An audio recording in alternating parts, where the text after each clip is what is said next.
Okay, guys. Guys, it's hot out here, man. It is hot. Okay, so I'm not gonna be out here long. I need to come down here when the sun first goes down, or excuse me, first comes up. But just wanted to walk and talk with you guys real quick. So I went and got some gas, man. And let me tell you something. For those of you that don't know, I just got a car back after 4 months, and I've been taking the bus. And let me tell you, I drive for a living a lot, and I drive a lot. I know I got over 1 million miles in driving, and it was good to be on a bus and just sit back and get rides, because I never had to take the bus before. I remember in college, I took it for a semester because I just wanted to do it and try it. But I always lived in the suburbs, so the transit bus, the city buses weren't really conducive to me, because I lived out in the suburbs. But where I'm at in Las Vegas now, I'm in the middle of the metro area. And this is where I'm at right here. As you can see, the strip is down there. That's the Orleans. It's crazy out here in Las Vegas, but it's cool to be out here. This is a little track. They play football and soccer out here. It's got a long, way outer track that you can walk around. But I'm gonna walk in the middle where the field is, because I just don't feel like walking past anybody or some people seeing me talking. But anyways, so a bus pass here in Las Vegas, Nevada is $65 a month, or $65 for 30 days, right? But I'm a veteran, and so they give it to me for half off, for $32.50. Now, let me tell you something. Having to pay no insurance, no maintenance on a car, and only paying $32.50 a month to get around town was pretty damn cool. I got to be honest with you. And I had a lot of extra money that I wasn't spending on my car to do things. But I had to look at it and say, well, Jerry, if you're going to make money with your car, because I do all kind of stuff, man. I will deliver food. I will do rides. I'll drive for dollars. I'll actually show you what I do in a video if you want to see that. And I do all kind of stuff for cash. So I'm losing out not having the car. So I had to look at it as a business expense. So I put $50 in the tank, and I got a Toyota, and I only put 87 in, and it was almost empty, not quite empty, but the light was on, and let's just say I didn't fill it up. Okay, guys, and I have a rule where whatever I spend on my car, I like to 10x it in that time frame. So if I put $50 in my car every 3 days, I want to at least make $500 off that initial gas, at the minimum, not the maximum, but the minimum of $500 for those 3 days. That's my rule, because anytime I spend cash on something, it's like my car is my business, a business vehicle, so it's an expense, but I want to 10x it. But I say that to say, guys, our dollar, it is not the same. I was watching an inflation video by a guy named, I think his name is Milton Friedman or something like that. It was back in 1980. I'll leave a link in the description box, and I'll let you watch it. And this is when inflation was raging high after, I believe, Carter got out of office, or right before he got out of office. And inflation for them was raging high.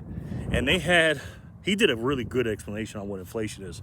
Now, this is back in 1980, guys. This was 42 years ago. They didn't have great, illustrations and technology and stuff like that back then. But he did a great job breaking it down about, tobacco. When the settlers first came to America, they used that for currency, and the different currencies they used. And the more tobacco they made, the higher the things cost, just like now, and then gold and everything else. But what was interesting is he had a family, a man that was working. I think the wife was a housewife. She was a stay-at-home mom. And the husband had a career, and he made a certain amount. And he talked about having like $12,000 or something like that. And he said, yeah, that's a lot of money and such. But, you know, our grocery bill, I think he said our grocery bill for 2 weeks is $60. You know, now it's like $90, you know, 80, $90. And I'm sitting there going, whoa, man. And this is 1980, 42 years ago. But guys, that's not that long ago. I mean, it's long, but relatively speaking, I was born then. I was 5 years old back then. And I remember those times, man, when stuff was a lot cheaper. And for him to say gas, food prices went up from $60 every 2 weeks to 80 or $90, that's a big percentage. But could you imagine paying that now? 80, $90 for a family. By the way, he had a wife and 3 kids. You almost couldn't eat off that in 2 days right now, 80, $90. So, guys, our dollars have not been any weaker than it is at this point. And it's going to keep getting weaker and weaker and weaker. And if you look at the money or the cash that has been injected into our system, it ain't gonna get no better. So when I have a little bit of cash on me and I look at it and I see how inflated the dollars is and how much it costs me to put in the gas, because the gas hasn't changed, nothing changed, just your dollar is weaker now. And then when I see silver going down in price and Bitcoin going down in price, I'm just like, man, it's just insane to me, man. It's insane to me. So that's why I tell guys, or tell people, and tell you guys, stack it up, man. Stack up the commodities. You know, stack up your food and all that stuff. That's going to cost more. But financially speaking, I'm not telling you not to keep your assets in dollars. I think you should on a short-term basis. But you have to have it ready to move, okay? What I was talking about the other day about not keeping your cash in the bank, I didn't have a bad experience today, but I didn't really have to take a lot of cash out today. All I did was deposit a few bucks in there. And there was, you know, must have been during lunchtime or something. A lot of people weren't around. But I'll tell you this, when it's time to pull out $3,000 or $4,000, which, by the way, in today's money is nothing, they give you so much trouble and problems. And I'm sitting there going, you're acting like I'm asking for $3 or $4 million here. I'm asking for a couple of grand of my money, by the way. And I'm just like, what the it's so the banks will be insolvent. I suggest you guys, if you need a lot of cash, or if you have a lot of cash in the bank, because some people, you know, because we've all been programmed since we were a kid to think, oh, if you keep your money under your mattress, you're losing money and it's not safe there. And back then it was true, you know, you were losing money because back then you might have been getting a couple of points on your money because they were getting more than a couple of points. Remember, guys, they're only going to give you interest on what they can make off your money, because remember, it's your cash, right? The banks don't have money. We give them money in our savings account and they borrow it out at a fraction of what we have in there compared to what they borrowed out at. And so when you're keeping a bunch of cash in the bank, you're basically giving them money for they can loan it out and make money off your money, and you're not making anything off of it. Why would you do that? So me personally, and I have even trouble doing this, I only keep in there for my minimum expenses that have to come out of my account. You know, things that I pay for every month, bills I pay for.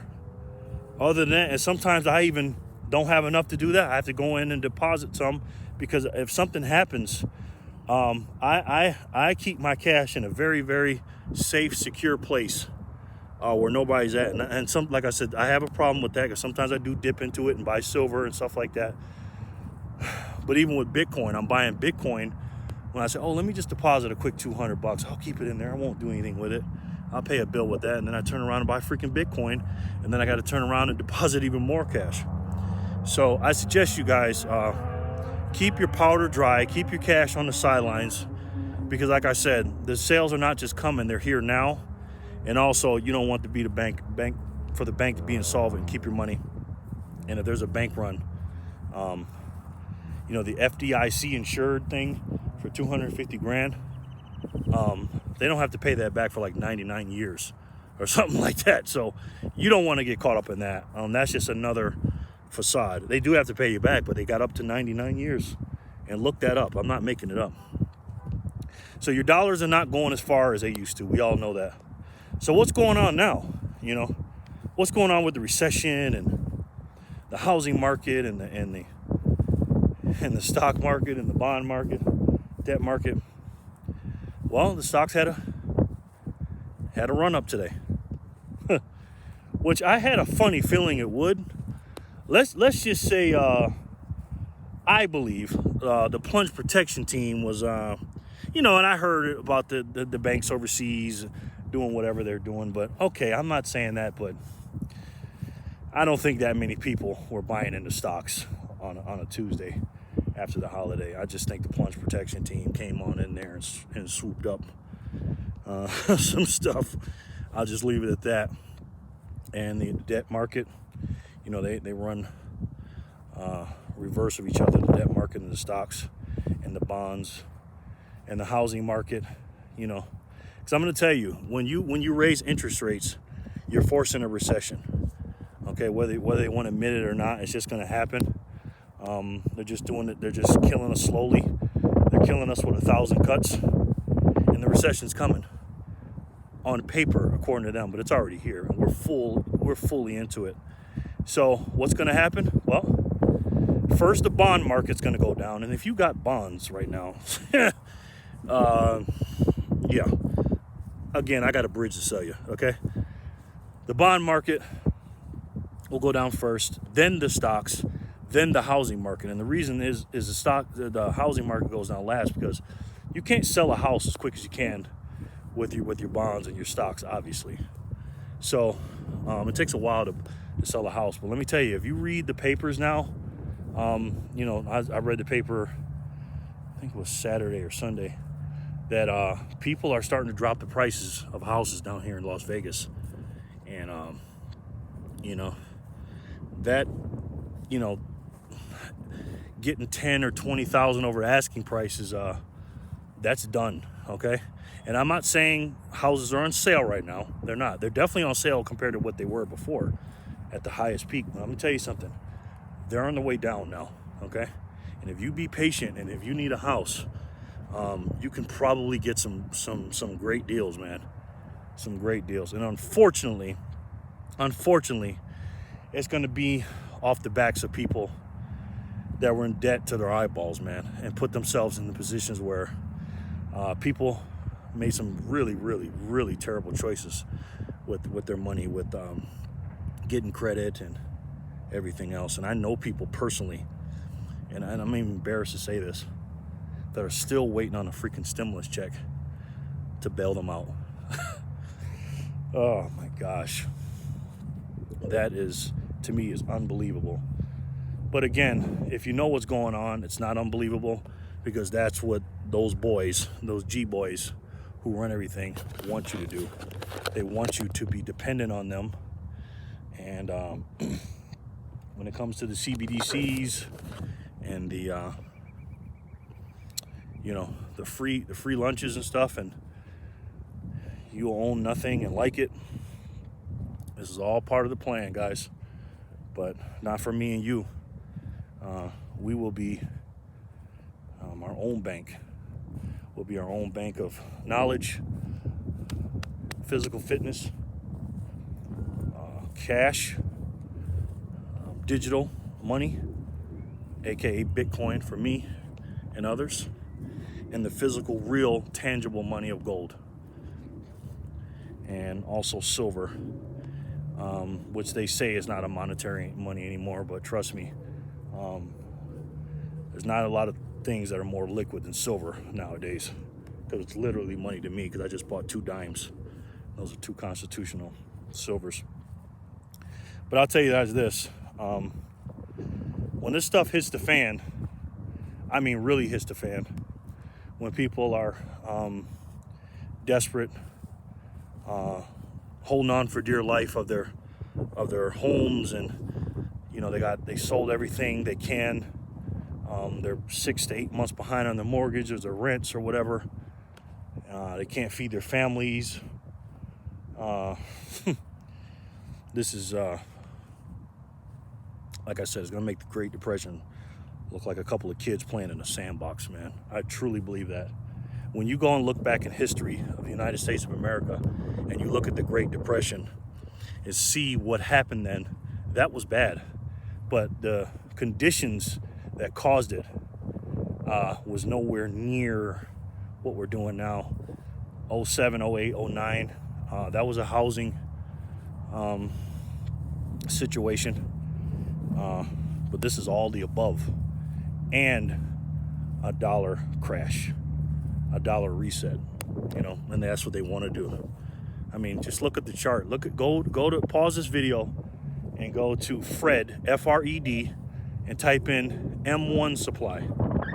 M as in Mary, or M as in money, 1 supply. And look what happened starting in February, March 2020 until now. It looks like a roller coaster going up like this, like a mountain. That's how much money or cash they done injected in our system. And it all started, guys, back in 08 when they bailed those banks out. Because I had a friend of mine telling me about the stock market, how great it is, and look how much it went up since 08. And I'm thinking, because I keep telling them, because everybody wants to be right. They don't want to do the right thing. People just want to be right. And they always want to use I'm not saying I'm right or wrong or whatever.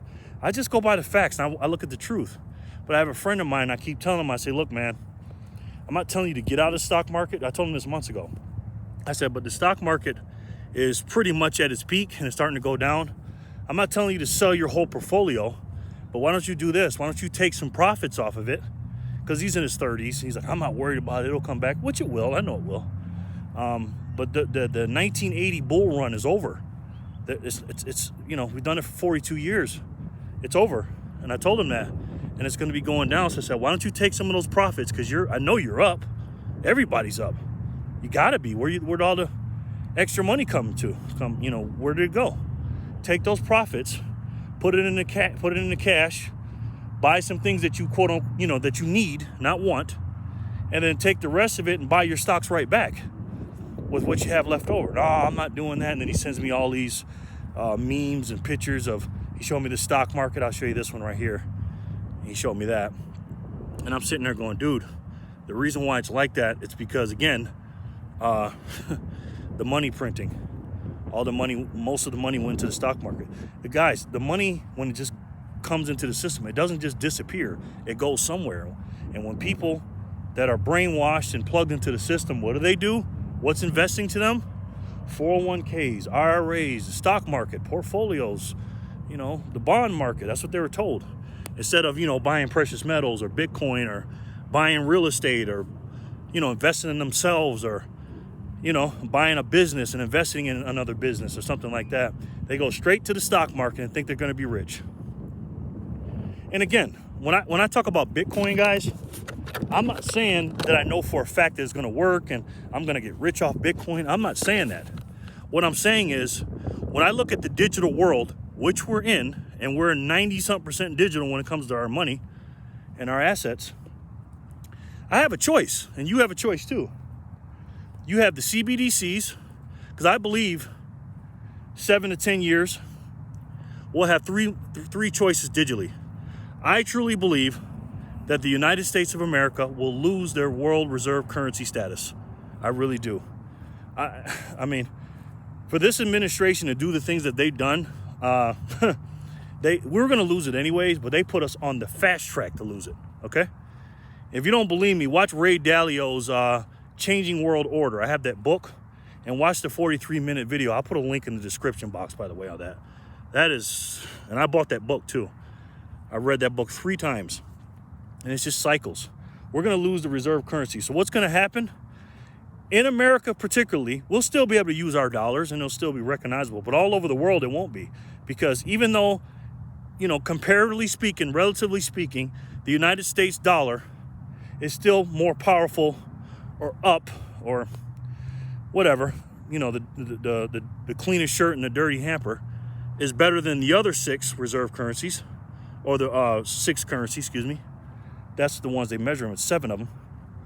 It's better than those, but we're printing to oblivion. So I believe in the years to come, the dollar won't particularly crash. I don't think they'll let it crash. It may for a little bit, but I think they're doing the best they can to get those CBDCs out in the next 3 to 5 years, and the cash will still be relevant, but it'll be obsolete after that. We'll have that, number one, CBDCs. And if you want me to make a specific video about that, I can, but I'm pretty sure my audience knows exactly what a CBDC is, what it will do, and let's just say the negatives of that, okay? That's the first one. Second one, the new world reserve currency will be the Chinese money. I think it's the yuan, right? The yuan, I think Japanese is the yen. And that'll be the new world reserve currency because they have more people than us. A lot of times they're smarter than us. They make more moves than us, and they make stuff. They make way more than we do. And they're on the way to be the world reserve currency. I mean, if you look at the population of China versus the world, I mean, they're a large population in the world. It just makes sense for them to do it, to be the world reserve currency. So I have those two, which I believe is leading to a new world order where all the currencies will be connected, but that'll be long after that. But the 2 major ones will be the Chinese money, our US dollar, and this is digitally, and the third one will be Bitcoin. Now, guys, I know the silver guys hate Bitcoin. You think it's a Ponzi scheme, this, that, and the third. That's up to you to think. But if you think Bitcoin is a Ponzi scheme, what the hell you think a CBDC is going to be? And you see what China does to their people, and the control and what what they do with their money and their government and stuff like that. So if I had to pick one of the 3, I'll take my chances with Bitcoin, because guys, dollars will be obsolete. You can't just swipe your card anymore and think you're just going to use Visas and that's it. It's going to be CBDCs. Okay? They're going to tax you on every transaction. I don't know if you know anybody that had food stamps or not, but food stamps have an expiration date. They'll give you the money on the card, the food stamps on the card. If you don't use it by a certain time, you lose that money. It'll be the same exact thing with CBDCs. You watch what I tell you. They'll track every move you make, what you buy, where you bought it from. And it's all about control, guys. That's what it is. And this is not a CBDC video, but you know what I'm talking about. I'm not telling you Bitcoin is perfect or nothing like that, but I'll just tell you this. If you don't like Bitcoin and you don't believe in it, and if you never did the research or bought some, do me a favor. Buy $50 worth or $100 worth or whatever you can. That won't bother you. And then mess around with it and try it. It'll do 2 things for you. 1, you'll have a vested interest in it. And 2, you'll want to learn about it. And that's what I did. I was the biggest skeptic in the world about Bitcoin. I could not stand it. I didn't like the fact that when I first signed up with one of the exchanges, I had to put all my information in, my name, my social security number, and all the other stuff initially. But what I quickly found out is that's just the exchange. That's like a bank, right? But when you buy the Bitcoin, you buy it on the exchange, but then you put it in a cold storage wallet. And what a cold storage wallet is, when it means cold, it's not on the internet. So again, I put all my Bitcoin off of the exchange and put it onto my wallet. And it's in my head. So even when I have my Nano X and I lose it, doesn't matter. I can get another one, put my 24-word password that only I have, and then the 4-digit passcode, and I got my Bitcoin. I can have 1 million Bitcoin on there, and nobody can seize it. Now, when you hear people stealing Bitcoin or stealing cryptocurrencies, those are off the exchanges, and I highly suggest you guys, if you buy Bitcoin, immediately when you buy a Bitcoin, go on Amazon or go on YouTube or whatever, and put 2 windows up and Google and type in what is the best cold storage wallet you have. And the keyword is cold storage. Don't get a hot storage, that's off the internet. And then check it out and then use it and pass it through and look how fast it is and everything else. And It's only getting better, guys. It's only 13 years old. So when you see Bitcoin going up, everybody says, oh, it's 69,000. Oh, you lost this much. And if you look at the dollars amounts on it, it does look like I lost a lot, you know. But at the end of the day, just like silver and gold and platinum, when the price goes down on silver, gold, and platinum, that doesn't mean my ounces went down. I still have my ounces. So when Bitcoin goes down, I still have my Satoshis. There's 100 million Satoshis at every Bitcoin. Doesn't matter what the price is. The only thing that matters to me is when it goes lower, I can buy more. Same thing with silver, gold, and platinum. So if I had a choice to exchange, you know, my assets digitally, do you really think I'm gonna, as a libertarian, I'm really gonna pick a government-backed CBDC? No, thank you. I pick Bitcoin. Bitcoin was made specifically for this. It can't be corrupted.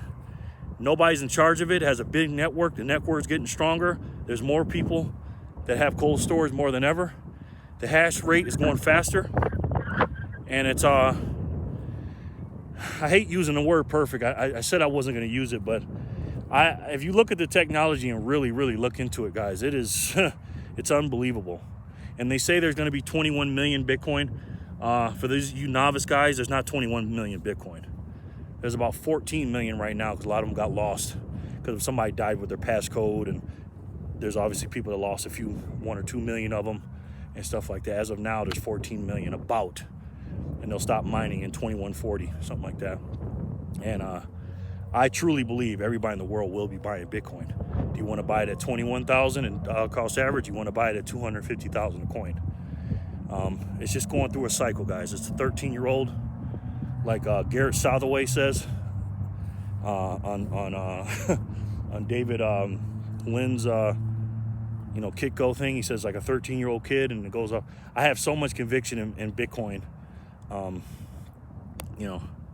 almost willing to bet my life on it, and I am, because I'm putting a lot of my hard-earned cash into it, just like I am with silver, gold, and Bitcoin, silver, gold, and platinum, because we're libertarians, you know, and we want freedom. And that's why Jerry and you guys love freedom and decentralized assets.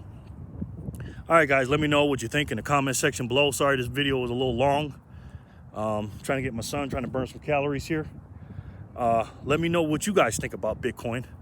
And if you got something negative to say about it, that's fine. You will not get blocked, or I won't argue with you or nothing like that. But do me, and most important, yourself and your family, a favor. And if you don't have Bitcoin and don't know anything about it, just buy 50 bucks of it, 100 bucks, 10 bucks, whatever you can afford that you won't lose any money. And then buy a ledger or a cold storage wallet and play with it and find out what it really is, and do the research. Read the Bitcoin Standard book.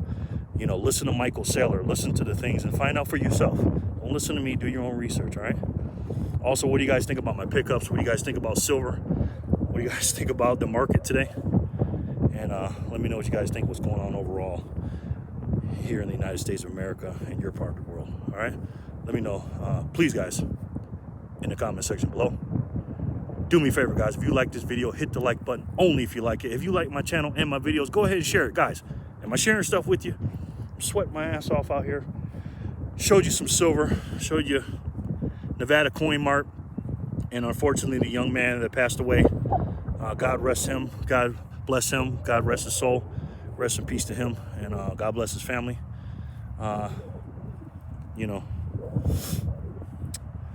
It's going to be a lot of carnage in the street, guys, but we got to keep our head up and keep on going. Like I said, I'm trying to be more positive in these videos, and we're going to do our thing, guys. We're going to keep on stacking. That's what we're going to do. I want to call that my channel, that Jerry Keep On Stacking or something like that. We're going to get it all the way to the top, all of us. All right. So since I shared all that stuff with you guys, the least you can do is share my videos, because you already know sharing is caring. You guys also know I love you very much. You guys are my boys. You know that. Guys, I'm here with you. And I hope you're here with me. All right, we're going to do this stuff together all the way to the top. If you guys come out to Vegas, come holler at your boy. I'll talk to you guys soon. Peace and love, guys.